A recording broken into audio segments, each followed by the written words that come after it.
আসসালামু আলাইকুম। বাংলাদেশ বেতার খুলনা, খবর পড়ছি আব্দুস সবুর। দেশে আগামী 28শে মে পবিত্র ঈদুল আজহা উদযাপিত হবে।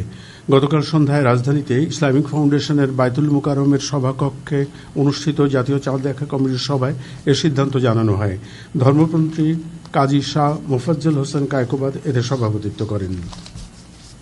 3 দিনব্যাপী ভূমি সেবক মেলা আজ খুলনা জেলা প্রশাসকের কার্যালয় প্রাঙ্গণে শুরু হচ্ছে। প্রধানমন্ত্রী তারেক রহমান আজ সকালে ঢাকার তেজগাঁও ভূমি ভবন থেকে সারা দেশে একযোগে ভূমি সেবা মেলা উদ্বোধন করবেন। জাতীয় সংসদের হুইপ রকিবুল ইসলাম বকুল খুলনা থেকে প্রধান অতিথি হিসেবে এতে যুক্ত থাকবেন।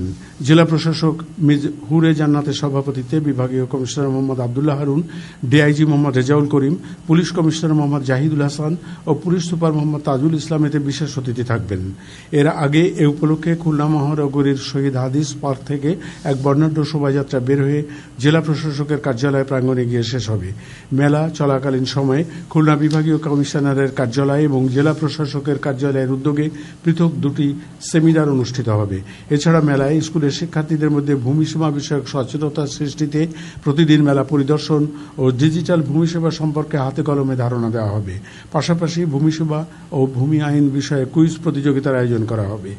অনলাইনে খতিয়ানের সার্টিফাইড কপি প্রাপ্তির আবেদন গ্রহণ এবং তাৎক্ষণিকভাবে সরবরাহ করা, অনলাইনে মৌজাম্যাপ প্রাপ্তির আবেদন গ্রহণ এবং ডাক বিভাগের মাধ্যমে সরবরাহ করার বিষয়ে অবহিত করা, ভূমি অধিগ্রহণের ক্ষতিপূরণের চেক সরাসরি মেলা থেকে প্রদান, গণশুনানির মাধ্যমে ভূমি সেবা সংক্রান্ত যে কোনো অভিযোগ গ্রহণ এবং যথাযথ প্রক্রিয়ায় তা দ্রুত সমাধান করা এবং ভূমি সংক্রান্ত যে কোনো বিষয়ে সেবা গ্রহীতাদের পরামর্শ প্রদান করা হবে এবং একই সাথে জনসাধারণের পরামর্শ গ্রহণ করা হবে।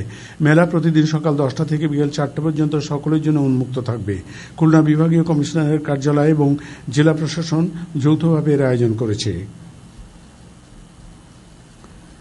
শহীদ রাষ্ট্রপতি জিয়াউর রহমানের 45তম শাহাদত বার্ষিকী যথাযোগ্য মর্যাদায় পালনের লক্ষ্যে এক প্রস্তুতিমূলক সভা গতকাল মহানগর বিএনপি কার্যালয়ে অনুষ্ঠিত হয়। সভায় এ উপলক্ষে আগামী 30শে মে থেকে 4ঠা জুন পর্যন্ত 6 দিনব্যাপী বিভিন্ন কর্মসূচি পালন করা হবে। কর্মসূচির মধ্যে রয়েছে কালো ব্যাজ ধারণ, কালো পতাকা উত্তোলন, দলীয় পতাকা অধুনমিতকরণ, আলোচনা সভা, দোয়া মাহফিল, লিল্লা বোর্ডিং ও এতিমখানায় উন্নত মানের খাবার বিতরণ, মসজিদ, মন্দির, গির্জা ও প্যাগোডায় দোয়া ও বিশেষ প্রার্থনা, বিশেষ রচনা প্রতিযোগিতা, প্রামাণ্যচিত্র প্রদর্শনী ও কুইজ প্রতিযোগিতা। এছাড়া মহানগরীর ওয়ার্ড, থানা ও ইউনিয়ন পর্যায়ে কোরআন তেলাওয়াত, হামনাত ও আজান প্রতিযোগিতা, ফ্রি মেডিকেল ক্যাম্প, পুস্তক প্রদর্শনী, পরিচ্ছন্নতা অভিযান, বৃক্ষরোপণ ও রক্তদান কর্মসূচি পালন করা হবে। মহানগর বিএনপির সভাপতিত্বে মহানগর বিএনপির সাধারণ সম্পাদক সহ বিপুল সংখ্যক নেতাকর্মী এ সময় উপস্থিত ছিলেন। এদিকে বিএনপির প্রতিষ্ঠাতা শহীদ রাষ্ট্রপতি জিয়াউর রহমান বীর উত্তম এর 45তম শাহাদত বার্ষিকী উদযাপন উপলক্ষে এক যৌথ প্রস্তুতি সভা গতকাল যশোর জেলা বিএনপির কার্যালয়ে অনুষ্ঠিত হয়। জেলা বিএনপির সাধারণ সম্পাদক ও জেলা পরিষদের প্রশাসক দেলোয়ার হোসেন খোকন এতে প্রধান অতিথি ছিলেন। সদর উপজেলা বিএনপির সভাপতির সভাপতিত্বে উপজেলা বিএনপি ও যুবদল সহ অঙ্গ সংগঠনের নেতৃবৃন্দ এ সময় উপস্থিত ছিলেন। খুলনা সিটি কর্পোরেশনের প্রশাসক নজরুল ইসলাম মঞ্জু বলেছেন, ফ্যাসিস্ট সরকারের কারণে দীর্ঘ একটা সময় আমরা সুশাসন থেকে বঞ্চিত হয়েছি। বর্তমানে সেই অবস্থা থেকে বেরিয়ে গণতান্ত্রিক সরকার যাত্রা শুরু করেছে। সরকারের কাছে মানুষ পরিবর্তন চাচ্ছে এবং মাননীয় প্রধানমন্ত্রীও নতুন নতুন পরিকল্পনা সামনে নিয়ে আসছেন। সেই পরিকল্পনা বাস্তবায়নে আমরা কাজ শুরু করেছি। তিনি গতকাল খুলনা মহানগরীর সিএসএস আভা সেন্টারে আয়োজিত খুলনা শহরের উন্নয়ন কাজ ও গবেষণার ফলাফল উপস্থাপন বিষয়ক সভায় প্রধান অতিথির বক্তৃতায় একথা বলেন। কেসিসির প্রশাসক বলেন, বাল্যবিবাহ নিয়ে পূর্বের তুলনায় সচেতনতা বৃদ্ধি পেয়েছে। শিশুশ্রম নিয়ে সরকারি অনেক সংস্থা কাজ করলেও এখনও তা বন্ধ করা সম্ভব হয়নি।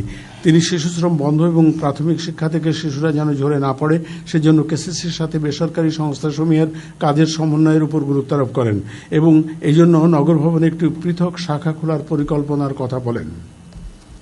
খুলনা শিশু হাসপাতালের সাবেক আরএমও ডাক্তার AKM মুর্শিদুর রহমান টিপুর দ্বিতীয় মৃত্যুবার্ষিকী উপলক্ষে আজ খুলনার বয়রা চিলড্রেন ভয়েস স্কুল সংলগ্ন এলাকায় দিনব্যাপী মেডিকেল ক্যাম্প অনুষ্ঠিত হবে। সমাজ কল্যাণ সংস্থা আয়োজিত এই মেডিকেল ক্যাম্পে রোগীদের বিনামূল্যে চিকিৎসা সেবা প্রদান এবং ওষুধ সরবরাহ করা হবে। সকাল 10টা থেকে বিকেল 4টে পর্যন্ত এই মেডিকেল ক্যাম্প চলমান থাকবে। ঝিনাইদহ সদর ও শৈলকুপায় পৃথক বজ্রপাতে 2 জনের মৃত্যু এবং আরও 7 জন আহত হয়েছেন। গতকাল সদরের মায়াধরপুর এবং শৈলকুপা উপজেলার দামুকদিয়া গ্রামে মাঠে ধান কাটার সময় এই দুর্ঘটনা ঘটে। খেলার খবর ফুটবল। খুলনা বিভাগীয় মহিলা ক্রীড়া কমপ্লেক্স মাঠে নতুন কুড়ি স্পোর্টস প্রতিযোগিতায় খুলনা অঞ্চলের ফুটবল ইভেন্টের বালক বিভাগের প্রথম সেমিফাইনাল খেলায় গতকাল ঝিনাইদহ জেলা দল 1-0 গোলে যশোর জেলা দলকে এবং দ্বিতীয় সেমিফাইনালে বাগেরহাট জেলা দল টাইব্রেকারে 4-3 গোলে কুষ্টিয়া জেলা দলকে পরাজিত করে ফাইনালে উন্নীত হয়েছে।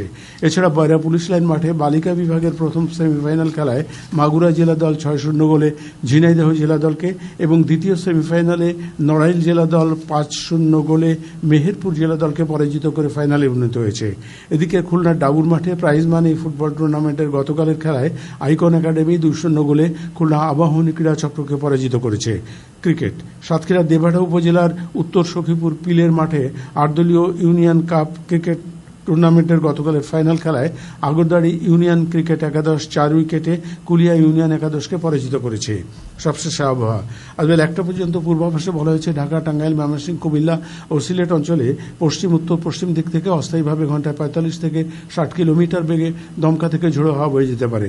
সেই সঙ্গে বৃষ্টি অথবা বজ্রসহ বৃষ্টিপাতের সম্ভাবনা রয়েছে। এসব এলাকার নদীবন্দর সমূহকে 1 নম্বর সতর্কতা সংকেত দেখাতে বলা হয়েছে।